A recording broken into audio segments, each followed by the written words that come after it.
Kottayam S മൗണ്ടിൽ പോലീസുകാരന് കുത്തേറ്റു. Gandhinagar സ്റ്റേഷനിലെ CPO Sunu ഗോപാലിനാണ് കുത്തേറ്റത്. നിരവധി മോഷണ കേസുകളിലെ പ്രതിയായ അരുൺ ബാബുവാണ് കുത്തിയത്. പ്രതിയെ പോലീസ് പിടികൂടി. ഷിനോജ് ചേരുന്നുണ്ട് വിവരങ്ങൾ നൽകാനായി.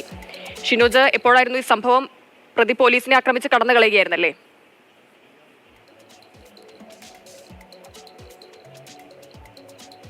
ഇന്ന് വൈകിട്ട് 5 മണിക്ക് കോട്ടയം നട്ടാശ്ശേരിയിലാണ് ഈ സംഭവം നടക്കുന്നത്.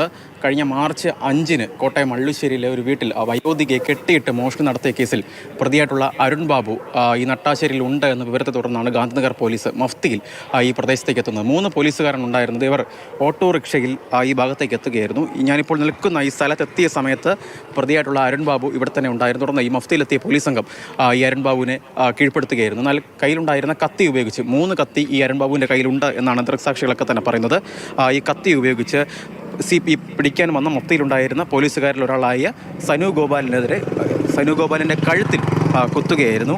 ഞാൻ ഇവിടെ നിൽക്കുമ്പം ഒരാളിലെ സൈഡിൽ പോവുക, ഓട്ടോ വന്ന് നിർത്തി 2-3 പേര് അവന് ആ മലയോട് കയറ്റി പിടിച്ചു കഴിഞ്ഞപ്പം ഒരാൾ ഒച്ച വെച്ച് വരും. ഒച്ച വെച്ചപ്പോൾ ഒരാൾ കുത്തി പിടിച്ചിട്ടുണ്ടെങ്കിൽ മാറി. എന്നാൽ പിന്നെ അവർ അവനെ പിടിച്ച് തല്ലുമൊക്കെ ചെയ്തു. 2 പോലീസുകാരുണ്ടായിരുന്നു അല്ലേ? 3 പേരുണ്ടായിരുന്നു. ഓട്ടോ വന്ന കുട്ടികളെക്കാളും ഓട്ടോ പിടിച്ച് വന്ന മത്തിയിലായിരുന്നു അവർ. മത്തിയില്ല, ഈ കത്തി വെച്ചാണ് കുത്തിയെ. അതെ, 3 കത്തിയുണ്ടല്ലേ. 3 പേര് പിന്നെ തപ്പി പിടിച്ചെടുത്തു ഓരോ സ്ഥലങ്ങളിൽ നിന്ന്.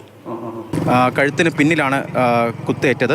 അപ്പോൾ തന്നെ ഈ ദൃശ്യങ്ങൾ കാണുന്ന പോലെ തന്നെ വലിയ രീതിയിൽ രക്തമൊക്കെ വാർന്നു പോയിട്ടുണ്ടായിരുന്നു. എന്തായാലും ഈ മറ്റ് 2 പോലീസുകാർ, അതായത് മഫ്തിയിലുണ്ടായിരുന്ന മറ്റ് 2 പോലീസുകാർ ചേർന്ന ഈ പ്രതി അപ്പോൾ തന്നെ കീഴ്പ്പെടുത്തുകയായിരുന്നു. തുടർന്ന് പ്രതിയെ കസ്റ്റഡിയിലെടുത്ത് ഗാന്ധിനഗർ പോലീസ് സ്റ്റേഷനിലേക്ക് കൊണ്ടുപോയി.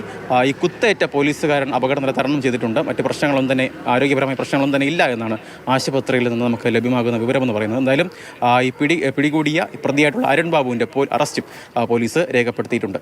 കോട്ടയത്ത് നിന്ന് ജോബിൻ തേക്കടിക്കൊപ്പം ഷിനോജ്, മാതൃഭൂമി ന്യൂസ്.